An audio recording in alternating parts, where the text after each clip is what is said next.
होता है उसमें हम समझते हैं उनसे अलग अलग टॉपिक्स को। ऐश्वर्य, वेरी गुड मॉर्निंग, बहुत स्वागत है आज के शो में।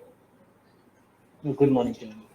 ऐश्वर्य, सबसे पहले तो आज का जो दिन है बहुत खुश हूँ मैं। प्राइस जो है बहुत अच्छा लग रहा है, 49,316 यूएसडीटी के आसपास बिटकॉइन ट्रेड कर रहा है इस वक्त, और बहुत अच्छा एक उसने मोमेंटम पकड़ा है अक्टूबर में।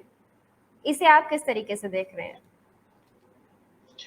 देखिए, मैंने पिछली बार भी कहा था कि अगर मार्केट जो है 52,000 की तरफ जाता है तो एक वो पॉजिटिव मोमेंटम मार्केट में काफ़ी अच्छे से आ जाएगा। जैसे ही 50,000 प्लस हम टच करेंगे, वैसे ही जो एक पॉजिटिव मोमेंटम मार्केट में हम लोगों ने अभी धीरे से लूज़ कर दिया था एवरग्रांड और जो चाइना का चीज़ें चल रही थी उसके बीच में, वो चीज़ें एक तरह से वापस से रिकवर होती हुई आई। तो मार्केट ने 46,000 को आई थिंक काफ़ी अच्छे से डिफेंड किया है बिटकॉइन ने, और ऊपर से अब अभी जो ब्रेकआउट हुआ है वो मोस्ट प्रोबेबली 52-53,000 के टारगेट के लिए दिख रहा है, जो अभी मेरा शॉर्ट टर्म व्यू रहेगा। तो मार्केट उसकी वजह से जब बिटकॉइन 50,000 प्लस चला जाएगा तो पॉजिटिविटी मार्केट में काफ़ी बढ़ जाएगी, एंड उसकी वजह से हम काफ़ी जितने भी क्रिप्टो करेंसीज हैं उसमें मूवमेंट देखना शुरू कर देंगे पॉजिटिव। ठीक है, तो एक अच्छा रन जो है वहाँ पे देखने को मिल रहा है, और उम्मीद करेंगे कि जो रिटर्न्स हमारे एक्सपर्ट्स अब तक कह रहे थे और जिसका इंतजार कर रहे थे वो जल्दी क्रिप्टो में आपको देखने को मिल जाएंगे। ऐश्वर्य, आज आपसे कुछ इम्पोर्टेंट चीज़ों पर बात करनी है। हम देख रहे हैं कि कुछ हमारे जो व्यूअर्स हैं वो इन्वेस्टमेंट करना चाहते हैं, लेकिन प्रॉब्लम्स बहुत ज़्यादा फेस करते हैं वो। दिनेश शर्मा जी का मुझे काफ़ी बार सवाल आया है कि एग्जैक्टली ये प्रॉब्लम्स क्यों आ रही हैं, क्यों ये सिंपल नहीं है। ये सारी चीज़ें बहुत से व्यूअर्स अब तक कह चुके हैं कि जब वो शुरुआत कर रहे हैं इन्वेस्टमेंट की तो बहुत अलग अलग प्रॉब्लम्स वो फेस कर रहे हैं। आपसे समझना चाहेंगे कि इन प्रॉब्लम से एग्जैक्टली वो किस तरीके से डील करें इनिशियल स्टेज में। ये बहुत ज़्यादा फ्रस्ट्रेटिंग होता है अगर कोई चीज़ आपको सिंपल तरीके से आप ना उसे एग्जीक्यूट कर पाएँ तो वो आपके लिए वैसे ही थोड़ी ज़्यादा फ्रस्ट्रेटिंग हो जाती है। तो इसलिए मैं आपसे समझना चाहूँगी कि ये इनिशियल स्टेज में जो ग्लिचेस हम फेस करते हैं, आधे से ज़्यादा लोग जब केवाईसी नहीं हो पाता है और वो 10 बार किसी ऐप के आगे खड़े होके फ़ोटो खींच रहे होते हैं और वो सारी चीज़ें कर रहे होते हैं, वो कितना इरिटेटिंग है उन लोगों के लिए, और फिर उन्हें लगता है कि छोड़ो, स्टॉक मार्केट अच्छा है, एटलीस्ट सिंपल तरीके से ज़ीरोधा पे, अप स्टॉक्स पे, किसी भी ऐप को खोल के वो इन्वेस्ट कर लेते हैं बड़े आराम से। बहुत स्मूथ तरीके से हर चीज़ एग्जीक्यूट हो जाती है। यहाँ पे इनिशियल स्टेज में उनको प्रॉब्लम्स आ जाती हैं तो वो बहुत परेशान हो जाते हैं। आपसे समझना चाहूँगी कि ये प्रॉब्लम्स आती क्यों हैं, और जब आती हैं तो किस साइकोलॉजी के साथ हमें उतरना चाहिए जब क्रिप्टो की बात आती है कि ठीक है ऐसा होने वाला है, हमें शांत रहना है, एफर्ट्स करते रहने हैं। आप बताइए। देखिए, इसका एग्जांपल मैं तब से लूंगा जब पेटीएम नया नया आया था। तो पेटीएम जब नया नया आया था और उसने लोगों को ऑनबोर्ड करना शुरू किया था, तो ये पेटीएम के संग भी वही सेम प्रॉब्लम थी। लास्ट ईयर तक जहाँ पे हमारे पास कोई क्लैरिटी नहीं थी, लास्ट ईयर मार्च तक, कि क्रिप्टो में क्या होना है क्या नहीं होना है, काफी एक्सचेंजेस जो थे वो बिल्कुल बंद होने की कगार पे थे। सैलरीज पे नहीं था, सैलरीज जो थे फाउंडर्स अपनी जेब से सबको सैलरीज दे रहे थे ताकि वो एक्सचेंजेस चल पाए। तो उस टाइम पे, उस पॉइंट ऑफ टाइम पे ऐसा था कि इंफ्रास्ट्रक्चर क्रिप्टो करेंसी जितने भी एक्सचेंजेस थे वो बिल्टअप नहीं था। अब आज अगर आप बात करें, 1.5 साल भी नहीं हुआ है अभी पूरा, मैं कहूँगा, और क्रिप्टो में इंडिया में 100 मिलियन से ज्यादा लोग ऑनबोर्ड हो चुके हैं। और अगर आप स्टॉक मार्केट में देखिए तो इतने स्टॉक मार्केट में लोग अभी तक नहीं। जो इंडस्ट्री या जो सेटअप सारे जो पिछले 15 साल 20 साल से बन रहे थे उसमें भी उतने यूजर्स नहीं है जितने यूजर्स क्रिप्टो में आज आ चुके हैं। तो वो बेसिक प्रॉब्लम जो है वो इंफ्रास्ट्रक्चर की है। जितने भी एक्सचेंजेस से जो भी थे उन्होंने कभी भी इमेजिन नहीं किया था कि इतना ज्यादा वॉल्यूम अचानक से आ जाएगा। तो वो बैक एंड पे कुछ नए सिस्टम डिवाइस कर रहे हैं, कुछ एग्जिस्टिंग सिस्टम है उसको बिल्कुल कोशिश कर रहे हैं कि कैसे उसको ज्यादा से ज्यादा यूटिलाइज किया जा सकता है, जिसकी वजह से ये चीजें हो रही। पहले केवाईसी जो थी, मैं आपको बता सकता हूँ कि ज़ेपिक जो पहले केवाईसी थी, आप उसमें एटलीस्ट 2 दिन 2.5 दिन लगा देते थे केवल केवाईसी कंप्लीट करने में। अब तो आपकी चेकबुक की फोटो लगानी पड़ती है और आपको फोटो खींच के भेजनी पड़ती है। तो चेकबुक तो शायद हम लोग देखते भी नहीं है अब आज के ज़माने में, अगर हम लोग इंडिविजुअल्स हैं। तो वो प्रॉब्लम रही है। लेकिन जब धीरे धीरे ये सारे सारे जो एक्सचेंजेस हैं ये अप टू डेट या फिर नई टेक्नोलॉजी या फिर नए स्टार्टअप के संग कोलैबोरेट कर रहे हैं, एंड प्रॉब्लम सबसे बड़ी यहाँ पे ये हो जाती है, आरबीआई ने इसको मना नहीं किया है लेकिन आरबीआई इसको सपोर्ट भी नहीं करता है। हर दूसरे दिन या हर हफ्ते कोई ना कोई आरबीआई से आके इसके बारे में नेगेटिवली बोल के चला जाता है कि हम ट्रस्ट नहीं करते हैं और ये पूरा डिस्टर्ब कर देगा इंडियन इकोनॉमी को, ये कर देगा वो कर देगा। तो जिसकी वजह से जो टेक्नोलॉजी पार्टनर्स, जो अच्छे टेक्नोलॉजी पार्टनर्स हैं, वो कोलैबोरेशन करने के लिए जल्दी नहीं आते, तो वो प्रॉब्लम हो जाती है, जिसकी वजह से हम लोग इन क्रिप्टो करेंसी एक्सचेंजेस को छोटे-छोटे पार्टनर्स के साथ कनेक्ट करना पड़ता है। जब वो छोटे-छोटे पार्टनर्स की उनकी खुद का इंफ्रास्ट्रक्चर ही नहीं है इतना बड़ा, तो ये सारी प्रॉब्लम्स आना शुरू हो जाती है। तो ये चीज़ बिल्कुल वेल नोन है मार्केट में, ऐसा नहीं है कि मतलब ये सॉल्व हो चुकी है, और इसको टाइम लगेगा जब तक या तो सरकार आके कोई लॉ नहीं बना देती है कि ऐसा है, वैसे ये चीज़ें करनी है, वैसे करनी है। तो अगर वो लॉज आ जाते हैं या फिर कोई सपोर्टिव स्टैंड कोई ले लेता है कि हाँ, हम ये सारी सर्विसेज प्रोवाइड करने के लिए तैयार हैं। बिकॉज़ जो छोटी स्टार्टअप्स होती हैं, उनको भी ये डर रहता है कि अगर बड़ी स्टार्टअप्स, छोटी स्टार्टअप्स कोई भी, उनको भी ये डर रहता है कि अगर उनका लाइसेंस कैंसल हो गया तो उनका सारा बिज़नेस ही खत्म हो जाएगा। प्लस एक और चीज़ भी है, काफ़ी पेमेंट प्रोवाइडर्स जो हैं, वो मनमाने रेट्स चार्ज करना शुरू कर चुके हैं। अगर आप एक नॉर्मल बिज़नेस के लिए उनके पास जाएँगे, तो शायद वो आपको सारी सर्विसेज़ फ्री ऑफ कॉस्ट दे देंगे। लेकिन अगर आप क्रिप्टो एक्सचेंज और अगर आप उनके पास जाते हैं, तो ये मैंने खुद देखा है, जहाँ पे वो क्या करेंगे, वो आपसे कहेंगे कि हर ट्रांज़ैक्शन के हमको ₹2 चाहिए, हर ट्रांज़ैक्शन के हमको ₹3 चाहिए। तो ऐसा नहीं है कि सारे पैसे जो है ये क्रिप्टो करेंसी एक्सचेंज ही ले लेता है, जहाँ पे वो ₹6 ₹7 कलेक्ट करें। काफ़ी हद तक इसमें ये भी हो रहा है कि ये जो छोटे-छोटे पेमेंट प्रोवाइडर्स हैं, ये इसका भी फ़ायदा उठा रहे हैं, और उसमें वो लोग खुद कह देते हैं कि पर ट्रांज़ैक्शन हम आपको चार्ज करेंगे, हम आपको इस हिसाब से नहीं करेंगे कि कितनी वॉल्यूम आ रही है, मतलब अमाउंट आ रहा है, लेकिन हम आपको पर ट्रांज़ैक्शन चार्ज करेंगे। तो यहाँ भी कुछ प्रॉब्लम्स क्रिएट हो जाती है, क्योंकि आप अल्टीमेटली कस्टमर्स को इतना ज़्यादा कॉस्ट बियर नहीं करने देते। तो ये सारी प्रॉब्लम्स चल रही हैं। ठीक है, तो ये कुछ प्रॉब्लम्स जो इनिशियल स्टेज में आपको फेस करनी पड़ती हैं। पहले तो शायद इतना ज़्यादा नहीं होगा, लेकिन अब जब बहुत ज़्यादा लोग इसकी तरफ इंटरेस्ट शो कर रहे हैं और इन ऐप्स को या इन प्लेटफ़ॉर्म्स को यूज़ करना शुरू कर रहे हैं, तो शायद हो सकता है एक ये भी कारण है कि ऑब्वियसली जब इतने ज़्यादा लोग आ रहे हैं, तो थोड़ा-सा सिक्योरिटी पर्पज़ से वो थोड़ा-सा लेंथी हो जाए प्रोसेस आप लोगों के लिए, बट उससे आप लोगों को फ्रस्ट्रेट तो बिल्कुल होना ही नहीं है। दिनेश जी यहाँ पर पूछ रहे हैं आपसे कि अगर एफबीआई नेगेटिव है क्रिप्टो करेंसी को लेकर, तो वो एक्सचेंजेस को इंडिया में क्यों अलाउ कर रहे हैं, काम करने दे रहे हैं? देखिए, जो गवर्नमेंट की पावर्स है उसके, या जो आरबीआई की पावर्स है, वो ऐसे किसी बिजनेस को जब तक वो प्रूव नहीं कर पाते, जो केस खत्म हुआ था, सेटल हुआ था, उसमें भी आरबीआई ने सबसे पहले 2018 में यही क्लॉज रखा था कि this is going to disrupt, या ये हमारे नॉर्मल इंडियन बिजनेसेस को डिस्टर्ब कर देगा, बहुत सारी प्रॉब्लम्स क्रिएट हो जाएंगी, जो उन्होंने स्टैंड लिए थे, जिसकी वजह से उन्होंने पेमेंट्स बंद किए। उसके बाद भी आरबीआई उसमें जब आरबीआई सवाल पूछा गया कि आप हमें ये दिखाइए कि कैसे कर रहा है, कैसे ये सब चीजें जो आप प्रॉब्लम्स बता रहे हैं ये हो रही है, तो आरबीआई उसमें वो सब चीजें नहीं बता पाया था, जिसकी वजह से ये केस ऑलमोस्ट सेटल हुआ था। मतलब मैं बहुत एक 5000 फीट व्यू वाला बता रहा हूँ, बिल्कुल ऊपर ऊपर से, ये एक मेजर चीज थी जहाँ पे वो रीजन नहीं बता पाए थे कि ये कैसे, किससे डिस्टर्ब हो रहा है और क्या वजह है, जिसकी वजह से क्या हुआ था कि इस जो नोटिस था उसको साइड में रखवा दिया गया था। अभी भी बहुत सारे नोटिस जो आरबीआई के सीनियर प्रोफेशनल्स हैं, वो आके बोलते हैं कि ऐसी प्रॉब्लम है, वो प्रॉब्लम है, ऐसा है, लेकिन जब उनसे एंगेज करने की कोशिश करो तो वो एंगेज कभी नहीं करते हैं। मेरे हिसाब से मेरे संग तो कभी भी एंगेज मैं नहीं कर पाया उनको पब्लिक फोरम पे, कि जहाँ मैं उनको जवाब दे पाऊँ कि आप जो चीजें बोल रहे हैं उसके दूसरे साइड्स भी हैं। पहले जो चीजें होती थी, आप 2014-15 के जो साइड इफेक्ट्स गिना रहे हैं, वो चीजें काफी हद तक सॉल्व हो चुकी हैं। तो वो प्रॉब्लम है जिसकी वजह से जब वो वहाँ पे मैं ये कहूँगा कि जब तक वो क्लैरिटी नहीं आएगी, तब तक उनके थॉट प्रोसेस चेंज नहीं होंगे, तब तक वो ये सब चीजें करते रहेंगे।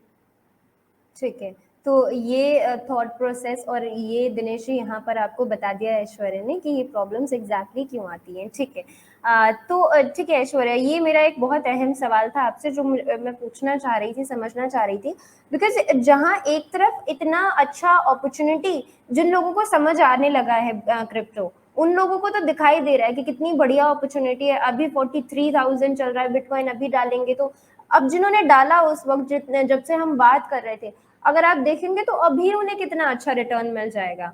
वो कहाँ 42 पे, अभी हमें एक हफ्ता पहले की बात करूं मैं तो वो दिखाई दे रहा था, अभी 49 पे चल रहा है। लोगों ने इन्वेस्ट किया होता तो कितना अच्छा वहां पे प्रॉफिट मिल जाता। लेकिन ये जो माइंडसेट है उसे तैयार करने में इतनी देर लग रही है लोगों को कि जब तक वो चीजों को समझने लगेंगे तब तक हो सकता है कि अच्छी अपॉर्चुनिटीज हाथ से निकल चुकी हूँ। ऑब्वियसली क्रिप्टो आपको इन्वेस्टमेंट अपॉर्चुनिटीज देता रहेगा, हर दिन देगा, अच्छे ट्रेड्स आपको मिलते रहेंगे, इन्वेस्टमेंट अपॉर्चुनिटीज मिलती रहेंगी, लेकिन फिर भी बहुत सी चीजें आपके हाथ से निकलेंगी भी। अभी अगर आपसे पूछूं, अभी इन्वेस्टमेंट की जा सकती है क्या बिटकॉइन में इस करंट मार्केट प्राइस में? अगर कोई व्यूअर इंटरेस्टेड है, कर सकता है? देखिए, इस समय अगर इन्वेस्टमेंट करना है तो जब मार्केट एकदम से ऊपर बढ़ता है तो एक चीज और होती है कि हम वेल मैनिपुलेशन के शिकार बन सकते हैं। जो कि ये होता है कि जब सब लोग सोचने लगते हैं ना कि मार्केट बढ़ेगा, मार्केट बढ़ेगा, मार्केट बढ़ेगा, तो वेल्स जो होती हैं जिनके पास हाई क्वांटिटी क्रिप्टोज होती हैं, वो उसको मैनिपुलेट कर देते हैं। तो लोग, मैं बस ये कहूंगा, अगर आपको स्पॉट में ट्रेडिंग करनी है तो आप स्पॉट में ट्रेडिंग कर सकते हैं, स्पॉट में परचेजेस कर सकते हैं। बट अगर आप लेवरेज ट्रेडिंग करना चाहते हैं तो इस समय लेवरेज ट्रेडिंग से बचें, क्योंकि अगर ये मैनिपुलेशन हुआ तो आपको अच्छे खासे लॉसेस हो। बिल्कुल, ठीक है। तो ये चीज़ का ध्यान रखें, और ये चीज़ आपको हमेशा ही ध्यान में रखनी चाहिए जब भी आप लेवरेज के हिसाब से जाना चाह रहे हो, तो वो थोड़ा-सा आप स्पॉट ट्रेडिंग तो बिल्कुल ही कर सकते हैं, क्योंकि वहाँ पे हर चीज़ आप पे डिपेंड करती है। ये चीज़ ठीक है। एक और अहम सवाल, रेफरल्स किस तरीके से काम करते हैं, ये आपसे समझना चाहेंगे, बिकॉज़ बहुत ये चीज़ चल रही है, ये ट्रेंड में है। जब आप किसी को रेफर करते हैं तो आपको कोई ना कोई बेनिफिट होता है। यहाँ पे क्या एग्जैक्टली बेनिफिट होता है जब आप किसी को, अपने फैमिली फ्रेंड को या किसी को भी कोई चीज़ रेफर कर रहे हैं, या कोई प्लेटफॉर्म रेफर करके उन्हें बता रहे हैं, तो जो इंसान रेफर कर रहा है उन्हें किस तरीके से इसका प्रॉफिट होता है, जो प्लेटफॉर्म होता है उन्हें क्या प्रॉफिट इससे मिलता है, और इस पे थोड़ा सा हमें बताइए।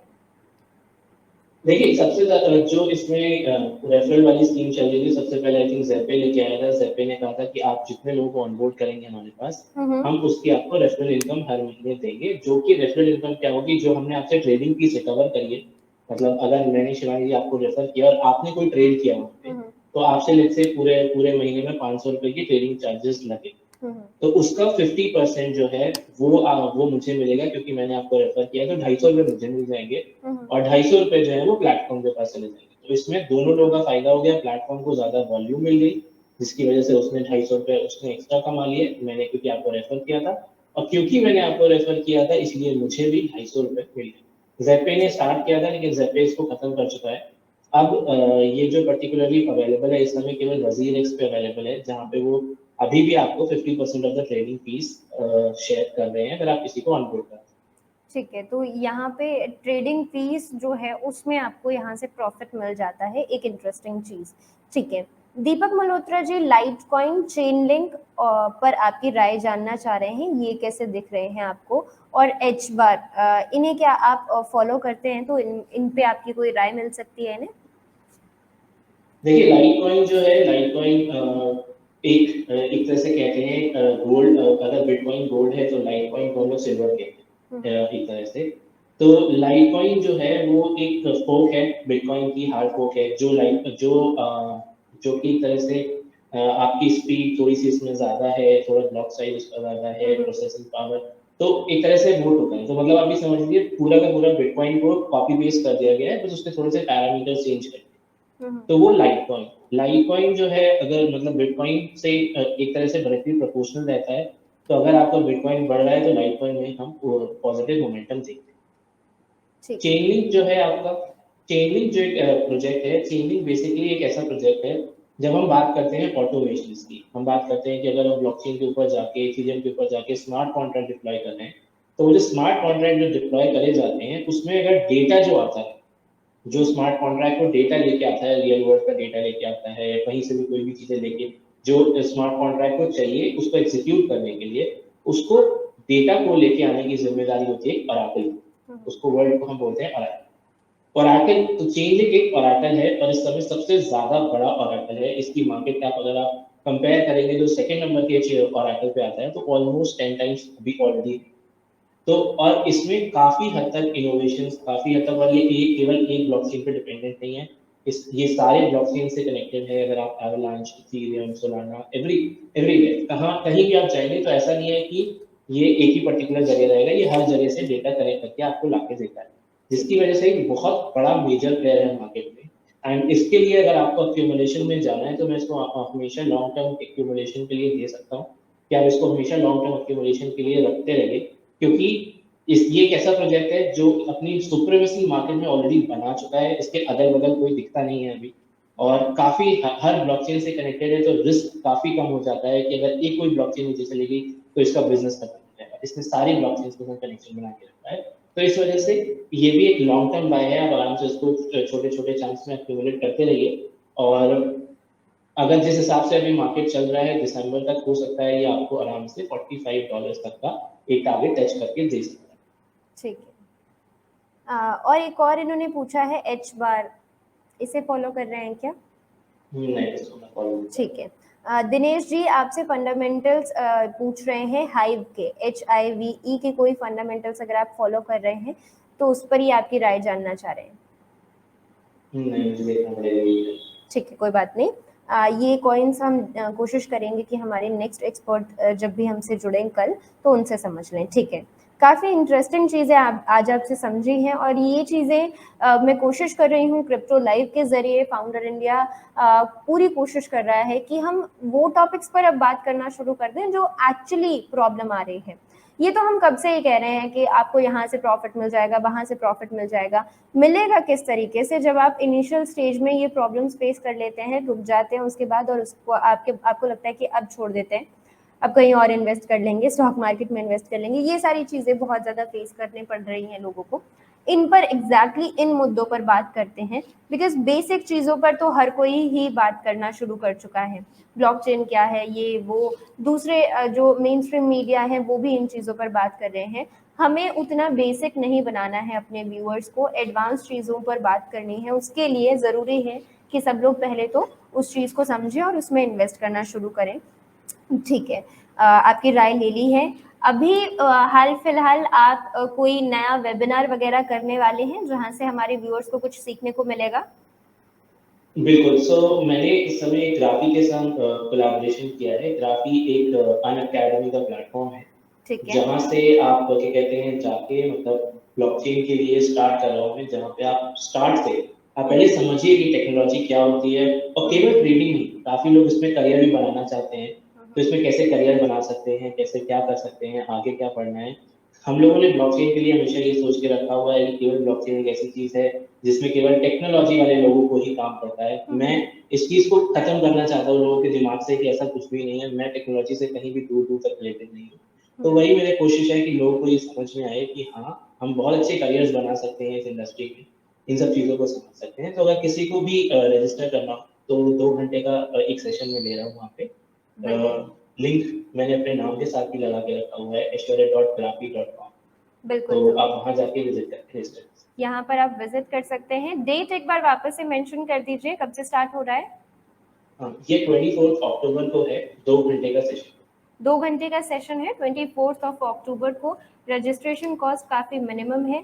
अगर जितने भी व्यूअर्स इतने लंबे समय से ऐश्वर्या को सुनते आ रहे हैं फाउंडर इंडिया के ज़रिए, और उनसे समझना चाह रहे हैं एग्जैक्टली ब्लॉकचेन किस तरीके से काम करती है, क्यों ज़रूरी है, और ये इसके एडवांटेजेस वगैरह क्या हैं, तो आप इस सेशन को उनके साथ ज्वाइन कर सकते हैं। और ये बिल्कुल आप सही कह रहे हैं ऐश्वर्या, बहुत से लोगों को ये लगता है कि ये बहुत ज़्यादा टेक्निकल लोग जो हैं, इंजीनियर लोग जो हैं, केवल उनको समझ आएगा क्रिप्टो, ब्लॉकचेन क्या है, ये क्या है, वो क्या है, थोड़ा सा कॉम्प्लिकेटेड लगता है, लेकिन ऐसा बिल्कुल है नहीं। ऐश्वर्या, आपकी ये जो जर्नी है ये कब एग्जैक्टली शुरू हुई क्रिप्टो के साथ? मेरी जर्नी शुरू हुई 2018 में, जब मैंने पहला अपने एक कंपनी के लिए रिसर्च कर रहा था क्रॉस बॉर्डर पेमेंट्स के लिए। तब मैंने अपनी जर्नी स्टार्ट की थी रिपल के साथ कि रिपल क्या है, रिपल को इंटीग्रेट कैसे कराया जा सकता है और उससे सॉल्यूशंस क्या बनाए जा सकते हैं। तो वहाँ से मैंने शुरू किया था, खुद ही पूरा पढ़ने की कोशिश करी थी कैसे क्या है। तो वहाँ से मैंने स्टार्ट किया था। इन्वेस्टमेंट से मैंने स्टार्ट नहीं किया था कि मैं क्रिप्टो में इन्वेस्ट करके और उसमें बहुत गेन किया था, जिसकी वजह से मैं क्रिप्टो में आया। टेक्नोलॉजी देखते हुए कि कैसी क्या चीज़ें हो रही हैं, तो 2018 में मैंने एंटर किया था, और आई थिंक आज 2 साल 2 ढाई साल ऑलमोस्ट हुए हैं मुझे इस इंडस्ट्री में। और अभी अगले हफ्ते शायद मैं मतलब इंडिया के सबसे बड़े प्रोजेक्ट पे ऑनबोर्ड कर रहा हूँ।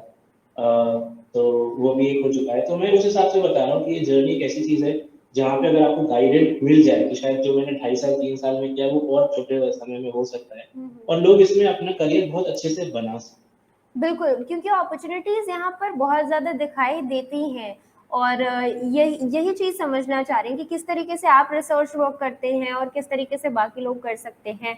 करियर वाइज भी बहुत अपॉर्चुनिटीज़ हैं, पैसा कमाने की बहुत अपॉर्चुनिटीज़ हैं, इन्वेस्टमेंट, ट्रेडिंग, हर चीज़ की अपॉर्चुनिटीज़ हैं, क्योंकि कोई भी नई फील्ड जो होती है वो हमेशा ही आपको बहुत सी चीज़ें ऑफर करती है। तब जब आप इनिशियल स्टेज में उसमें उतरते हैं तो वो चीज़ फिर क्या होता है कि आप वहाँ के जो होते हैं जितने भी पायनियर्स होते हैं वो बनते हैं आप। तो इसलिए हमारे व्यूअर्स को अब इस तरीके से सोचना शुरू कर देना चाहिए कि क्रिप्टो केवल अगर क्वेश्चन मार्क के तौर पे आपको समझ आता है जब क्रिप्टो बोला जाता है, तो ऐसा नहीं होना चाहिए। हो सकता है आने वाले 5 से 10 सालों में आपको इस चीज़ का अफ़सोस हो कि अगर उस टाइम पे आपने एग्ज़ैक्टली इन चीज़ों को समझा होता, तो बहुत अच्छा होता। और जैसा कि हर बड़े जो लोग हैं वो भी कहते हैं, जो मेंटर्स हैं वो भी कहते हैं, एंटरप्रेन्योर्स भी कहते हैं, हर आने वाले 10 सालों में, 1 दशक में, डेकेड में आपको कुछ ना कुछ चेंज करना पड़ता है अपने स्किल्स में, जो भी स्किल सेट आपके पास है। क्रिप्टो, ब्लॉकचेन वो एक नई चीज़ हो सकती है जो आपको आपके स्किल सेट में ऐड करने की ज़रूरत होगी। Thank you so much Aishwarya, काफ़ी इंटरेस्टिंग सेशंस